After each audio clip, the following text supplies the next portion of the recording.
अस्सलामुअलैकुम, मैं हूं हुरैन फातिमा और आप देख रहे हैं हिमायती न्यूज HD चैनल। नजर डालते हैं आज की अहम खबरों पर।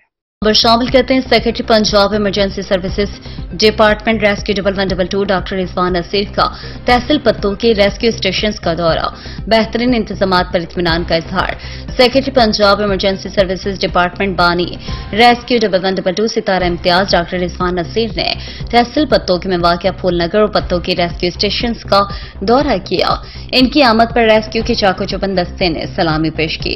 डॉक्टर रिजवान नसीर का कहना था कि दौरे का मकसद आवाम को बेहतरीन सहूलियात की फराहमी को यकीनी बनाना है और उन्होंने तमाम इमरजेंसी व्हीकल्स का मुआयना किया और इनमें मौजूद आलात को चेक किया, जबकि मकामी CERT टीम की जानिब से दिल और सांस को बहाल करने का अमली मुजाहरा भी पेश किया गया।